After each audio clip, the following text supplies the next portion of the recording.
Well, I'm excited to dig into the conversation with our featured guest. He came out of nowhere, Cinderella story of the truest sense. You know him by the name of Yip Strickler. I'm going to guess that mom and dad did not name him that at birth. And actually, Oh no, my daddy Trip named me that. yeah, Trip Yip.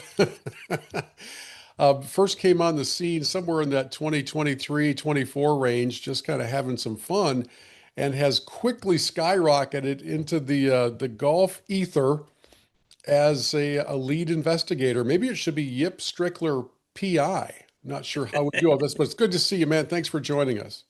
Well, thanks for having me. I know you know this now, but I've been a Metro Detroiter my whole life. So you've been on my television for like it feels like a quarter century, and Well, it's an honor to meet you. Although I will say this, I was a little disappointed I didn't get to see you at the Live event. Where were you? I was at the zoo that particular Yes, Saturday. I know I did my research on that, and if I'm allowed to speak freely on your platform, which I hope I can, according to a couple other sources, I got some other interesting information, such as one who had his media credentials retracted because of a tweet. They're called posts now, I guess, instead of tweets. And his post was, "No, if Patrick Reed ends up winning the Live Dallas event, he still won't be on the Ryder Cup team." And apparently, that's going too far. Well, I think the best summary that I can give for how they handled a complete non-story is that the Saudi temperament is as thin-skinned as saran wrap.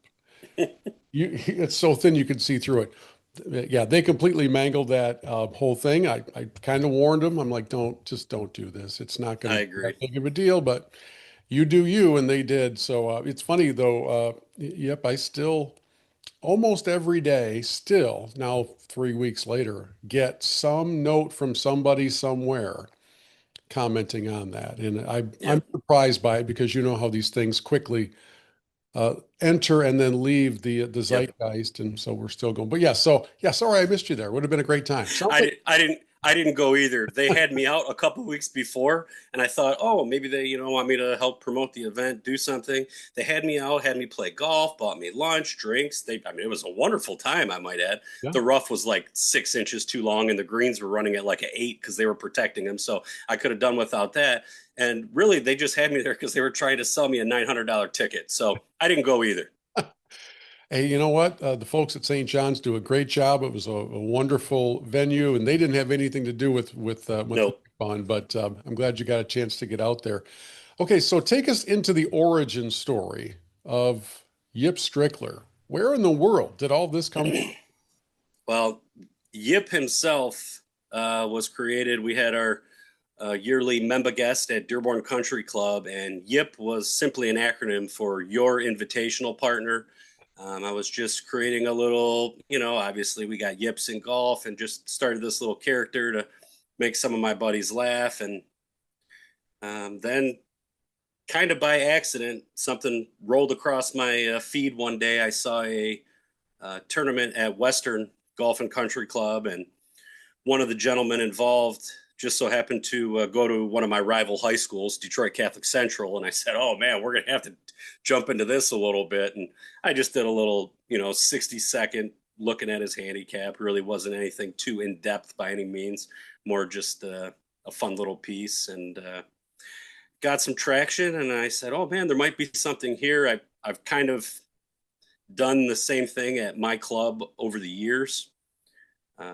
We had a gentleman that was posting scores to a Dearborn Country Club that was in the state of Indiana, and the Dearborn Country Club, and I believe they're out of business now, but that club, that course in Indiana was like a 115 slope rating, and Dearborn's was like a 134 from the back tees. They were black tees then, and we have numbers now. Anyways, and the blacks over there were 115. So he was shooting all these 74, 75s, but his handicap was staying around a 8. So he was clearly winning a little too much for my liking. So it started a little email to the pro, had a little character I came up with for this. And so I don't know. I've been doing this kind of thing for a few years. Has it led to any face-to-face confrontational moments where somebody that you busted comes after you and says, "You and me, parking lot right now"? Well, not yet. It's You coming. know, it's probably going to happen someday. I've had several direct messages after some videos come out, and I will reach right back out to them and just say, hey, if I got something wrong, please let me know, and I will retract whatever. But it seems like I don't get too many things wrong in a lot of these investigations, so a lot of times that's kind of where it ends. Okay, so years ago, this might be over 20 years ago. I don't know, it's all a blur now. We're covering an event up in northern Michigan. Butch Harmon is there because he's helped redesign the golf course. He did the TV show with me from up there. Still one of my favorite all-time days that we've had. But he was also, of course, emceeing this big scramble outing that the resort was hosting, and I won't name the resort, but um, it was a handicap scramble event. And a team from up in the Gaylord area entered in their handicaps of like 26, 23, 22, whatever, And so, of course, Yep, they come in and they post I don't even, like a 44 or something just so comical. There were no yeah, mulligans, there was no string. This was just yep. so at the awards ceremony in the big party tent that evening, Butch is handing out the awards and he's working his way up the leaderboard and he calls off the name of this team and they're all related. It's a dad and his sons. They're big. They're like Paul Bunyan and the Bunyanettes. They're gigantic people. And he says, and in first place, and the biggest effing cheaters I've ever come across, and he names them. Well, the place just explodes and they come up and they get there and they are livid, led by their Mhm. dad. So the next day, I'm doing my radio show from the clubhouse and it's during breakfast and Butch is on with me and he leaves in the commercial break. And I had told the story without using names again on the radio. And all of a sudden, while I'm looking over to my left, I can see out the corner of my eye on the right the dad approaching my broadcast location and I'm on the air. He sits down like 2 feet away from me and he is just staring a hole in the side of my head and he's waiting for another commercial break and I get to a break and he says he takes out his wallet and he slams it down on the table and he says, "You and me right now for everything in that wallet." I said, well, I'm a little busy. I'm doing a statewide radio show, and as much as I would like to take all of your lunch money, I have one question for you. If we do go and play, will we use your make-believe handicap or will we use an actual handicap? And that, as it turns out, did not turn the temperature down on No. the conversation. So this topic has been on the forefront of my mind for a very long time. How rampant are you seeing the sandbagging world rear its ugly head? Well, my the amount of messages I receive and emails every single week it's overwhelming. Trying to figure out, I like to try to produce one video investigation every week, and um, sometimes it's just difficult picking which one I want to do. It's nonstop, and it is, part of the reason why um, a lot of PGA professionals love what I do because in their jobs, running these clubs and running these tournaments, and as you were talking about the hostility of this last person, when especially if you're at this private club and you have a member that's paying, $1,000 a month just to pull into the parking lot, Mhm. and there's an issue, it's just like it's the last conversation you want to have with a paying member, and so me sneaking in and trying to go behind the scenes is I think part of the reason why this works so much. It's obviously it's rampant everywhere. Every club, it seems like every single club has, that guy or a couple of people that everyone knows about, everyone talks about. They win all the net events, and um, these guys managing these handicaps for some, I've learned because there's certain people that I'll do a story on, and I may track them as the year continues just to see, what kind of shenanigans they're up to. And it's a full-time job managing their handicaps. Well, years ago, I'm invited to play at a private club, and the guy that we're with is a really good player. He's like, I don't know, one or two over as we get to the 16th hole, and all of a sudden he takes like an eight, and a 10. And we weren't playing for anything. I was just there as a guest with one of my Yep. producers, and we get afterwards. He's like, "Hey, meet me in the grill. We'll have a little sandwich and everything." So we do, and he is very openly laughing about how I said, "How in the world did you close with a couple of snowmen and a 10?" He goes, "Oh, I have to do that all the time, or else I'm going to be giving up too many shots." And it took me a moment, it really took a moment to process that I was in the presence of a brazen cheater Yep. because I didn't really anticipate him being so open about it and so kind of happy with the way that it had all come about. How often are you seeing that attitude versus somebody who just happened to have a really good day? And when you look through their entire record, you're like, man, there's really nothing to see here. It just happened to be a really good day. Yeah. So, I mean, I'd say nowadays about 80% of the tips I get are I kind of look at the thing and it's just like there's really not that much there. Um, at this point in my fake investigative journalistic career, I'm not getting out of bed for net 68s. Right. Um, Right. so a lot of times, but it's tough to decipher, especially like, you know, it is fun when, they're playing like a 3-day event. Let's just say if they're all best ball scores and you got a guy that's, let's say he's a 5 handicap, and it's pretty amazing how he only makes doubles on the holes that his partner's in for net birdie. Um, and like some of them, you wonder, how do you prove that? You have no proof, right? It's impossible to prove, but it's fun to look at and speculate. Um, the closing, it is amazing if you're able to. A lot of these events are shotgun events, it seems like. So if you're able to see what hole they start on, it is fun to see how they come home. It, the Barstool Classic ones, those are typically you'll see them down the stretch. When they have a 6-shot lead with 2 holes to go, they limp in, but could just be human nature. They might not be cheating. I don't know. It always amazes me the effort someone will go to, especially in a competition where the prize is literally nothing. It might be a lucite trophy about the size of your phone. Sometimes there's cash and a fair amount of Oh cash yeah. involved. But the I don't know if it's the competitive spirit or if it's the deceptive mindset or just I've got to get a win somehow in my life and I don't have very many. What do you think fuels the majority of the shenanigans that you're investigating? Oh man, I I really think it's like this, just like an obsessiveness to win. And I get it. I'm an extremely competitive person, and I think that's why I started this whole thing, because I I post all my scores. I didn't really start playing golf till 2011 when I joined a club, and my whole thing when I started playing was like this handicap was my measuring stick to see, am I improving or am I getting worse?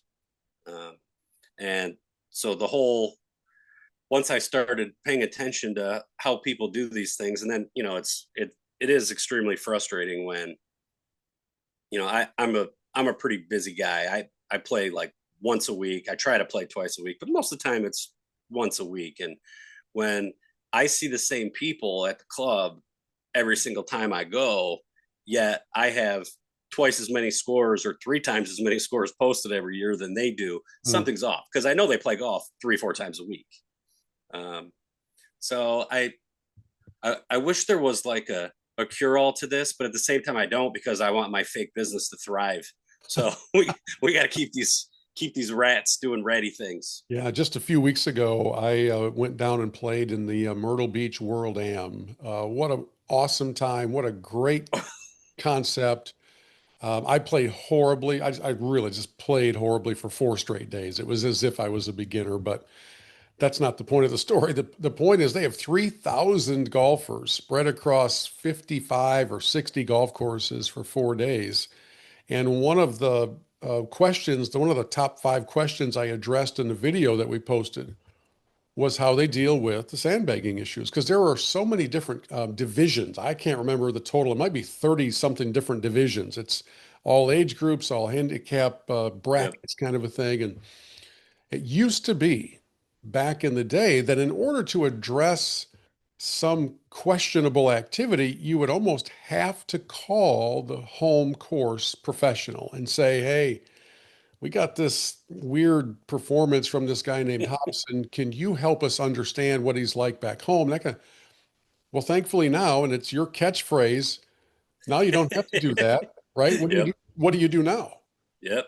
Straight to the game. Straight to the And gin.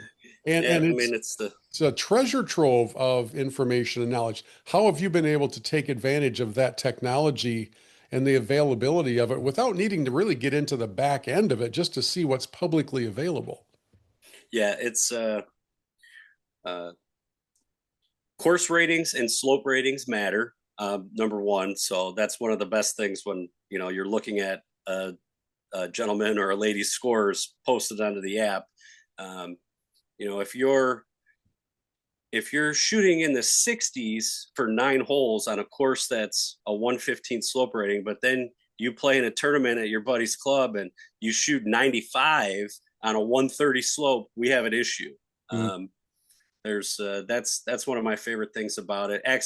Sometimes it's when I'm doing some of my investigations, like where I don't receive any tips, like I'll find out about there's so many. I've learned about how many net uh, golf associations there are just across the country, like this, like US Am Tour, for example. They have tournaments all over the place, regionals, you qualify for national events. Sometimes it gets a little difficult, if the guy's name is Ryan Smith, trying to figure out what state.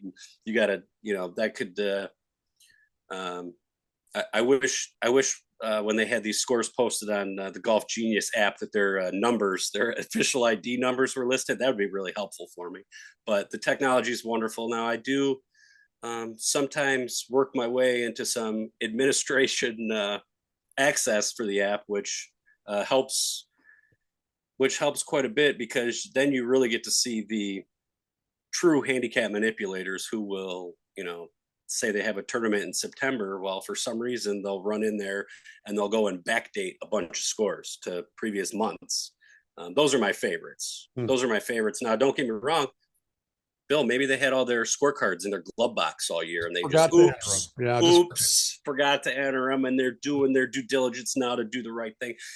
I tend to think they're just manipulating their handicaps most times, but yeah, I love the technology. okay. So in the end, when you've compiled a report and you're ready to put out a video or a social media post, how nervous are you that you got it right? Right? We're in this litigious age, and for something as frivolous as how I'm handling my index and what scores I'm posting, stranger things have been taken into a courtroom. So are you at all nervous about that side of it, the liability from somebody Oh, who's busted but doesn't know how to handle it? well, we had a local case this year, um, where I did receive a cease and desist. I had no less than probably 50 different attorneys reach out on the X app, offering their services pro bono, because Really? they knew there was nothing there. Because it was, in order for me to really be sued for defamation, but like you said, how am I certain that I'm getting these things right? So I mean, I do my best to tiptoe that line. If it's an opinion of mine, I make sure I state it as my opinion. um, a lot of the other things are typically pretty cut and dry, and not everyone knows this, but I did do a 4-month stint at Wayne State Law School. I only made it 4 months because I realized I don't like reading that much. But um, yes, I do my best to avoid those situations. Early on, um, in 2024, when I kind of started these things, people would right away, like, I'm reaching out to my attorney. And I'm like, well, reach out to him. All I said was you posted 8 straight 90s in a row, and you did. Right? like, Hard to argue like with the facts, right? it's just, yeah, it's just so a lot of times it's like that. Um, the one from this year was interesting, because I was called immediately by one of the people in the video, was called by his attorney as well. I did take it down just because it really wasn't it wasn't worth the threats of lawsuits or anything else. So Sure. Well, as somebody else, somebody who's been on the receiving end of some threats to take down some material, I can understand the the decision-making process yes, you had to go through. yes.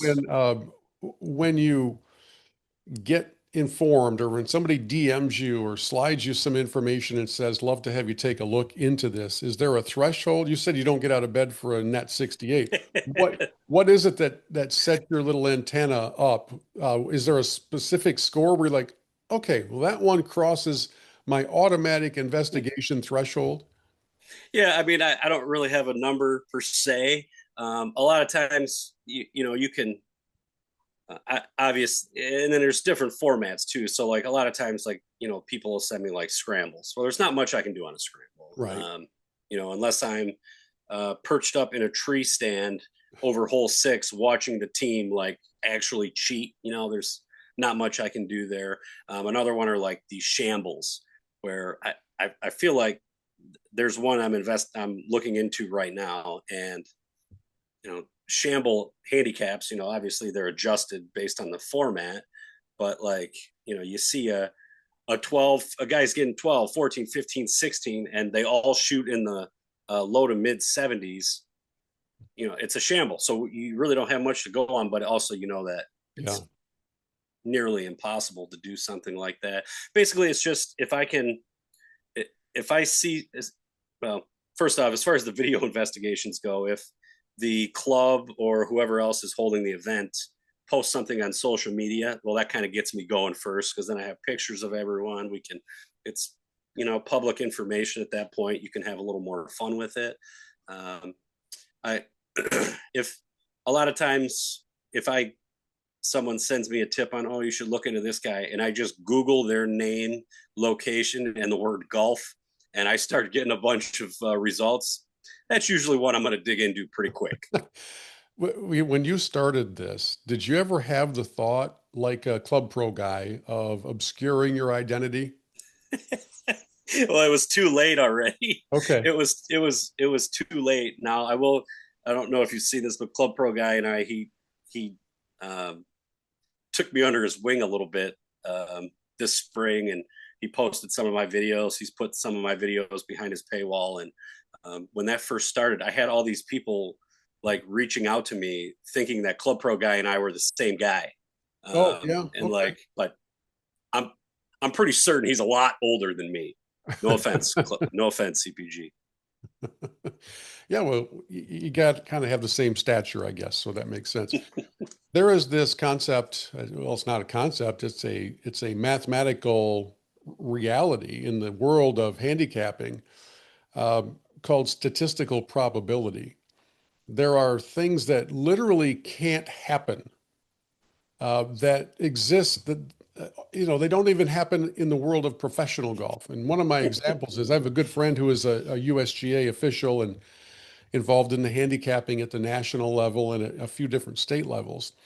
And I called him once and I said, "Hey, I just saw this happen." And he said, "Well, here's how that kind of analogizes to statistical probability. It's as likely that that score is legitimate as it would be for a PGA Tour professional to shoot a 52." And he said, "How many 52s have there been in the history of professional?" Of course, none. He Yeah. said, "Well, that's exactly," he said, "So I guess technically, if you're the North Korean dictator who proclaims to have shot a 19 for 18 holes, I guess anything is possible, but it's outside the realm of statistical probability." And I think that's one of the all-encompassing kind of thresholds that we keep in mind when we talk about these different questions that come in. When you see something that is so far off the charts and it just can't happen. I mean, we all know that. Have you ever just wanted to call the person and say, "You got to come on my little vid, you got to come on my video. We just got to talk because clearly you're busted." I mean, is anybody a good sport about it who raises their hand and says, "Hand up, yeah, you got me"? Well, I haven't had anyone actually say you got me. I have had some people like reach out and been like, "Oh, that was really funny. This was this is that." I have had some people, I guess, almost say like, that's the only way you can compete at my club. Oh, okay. Is you Just a, have to, sure. yeah, like kind of that kind of justification of it all. Um, I haven't really had anyone that said you got it's usually it's a tail between their legs situation Yeah. if it's a real good one. Yeah.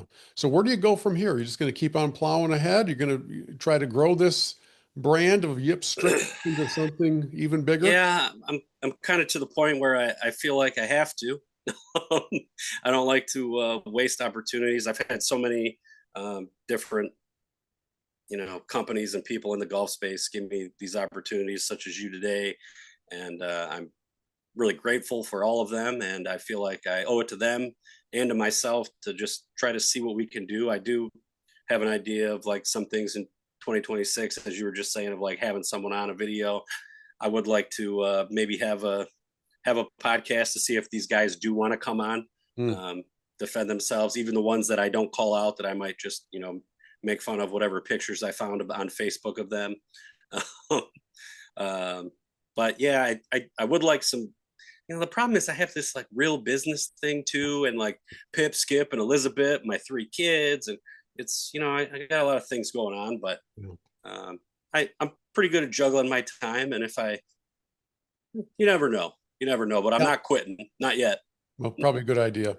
I've long said that golf does a couple of things. One, it reveals character, it reveals integrity, it shows temperament, and all those things. It doesn't, I mean, it can in a way when you're learning the game, it can help to develop those traits.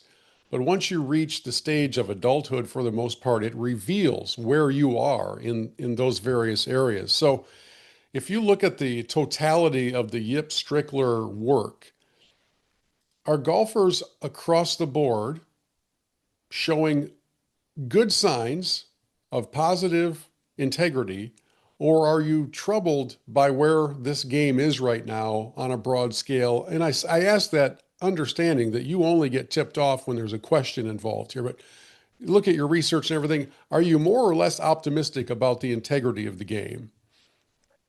um, Integrity of the game is also part of the reason why I got into this whole thing, because when I started playing golf, almost 15 years ago, it was like that's what I had always believed golf to be, was this game of integrity where you call penalties on yourself, you do the right thing, blah blah blah, and then you join a club and you play in a couple tournaments and you quickly realize that the game of golf is nothing to do with integrity like it's supposed to. Um, I I have had certain people reach out to me and be like, I started posting all my scores after seeing your videos because I'm afraid of what might happen.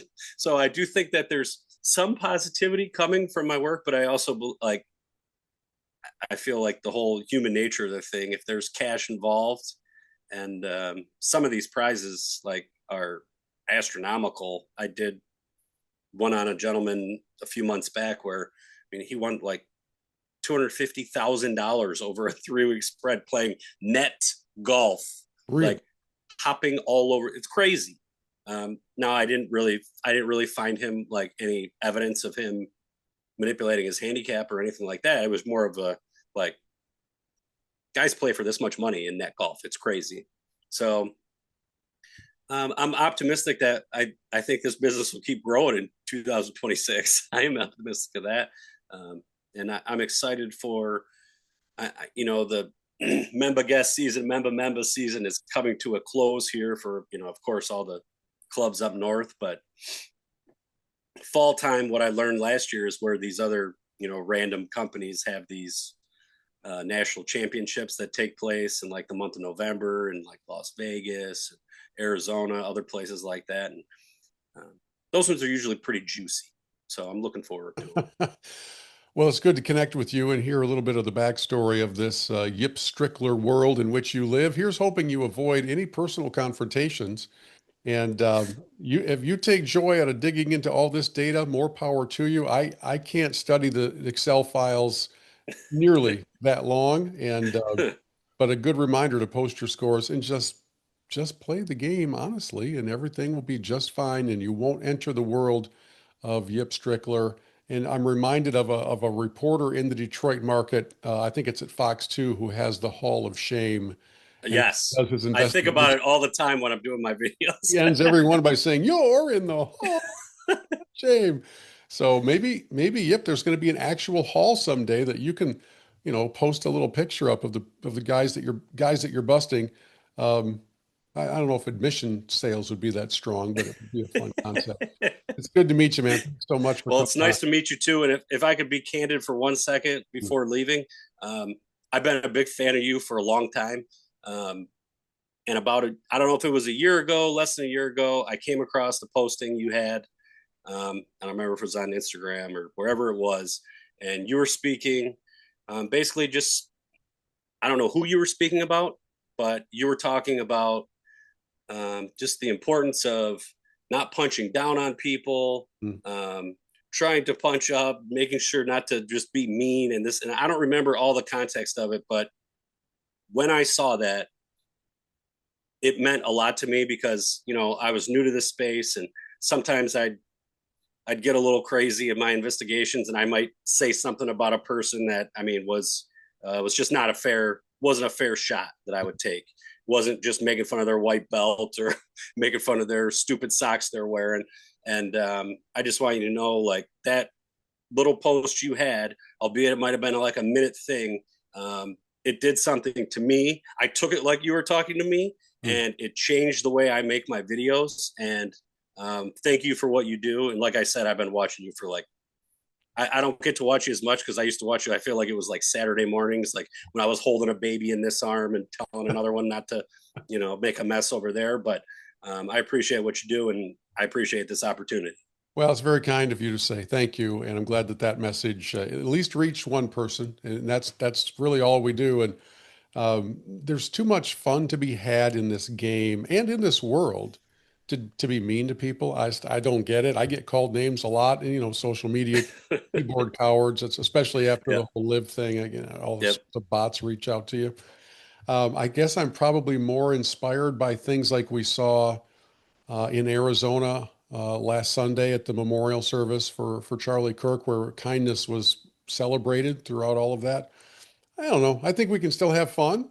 I think we can still do what we do and just not be mean to people along the way. And I agree. I think it reflects better on us if we find creative ways to get our point across without demeaning the value of somebody else. So we'll keep trying, and I appreciate you saying that. And we're blessed to do what we do in this silly toy box of life called golf, right? So, when you look around at all of the opportunities to talk about the game, whether it's Ryder Cup week or whether it's another tournament or just your buddies out playing or whether it's a questionable score posting and that kind of thing, in the end, it's all in the same toy box, which is, my mom doesn't really care.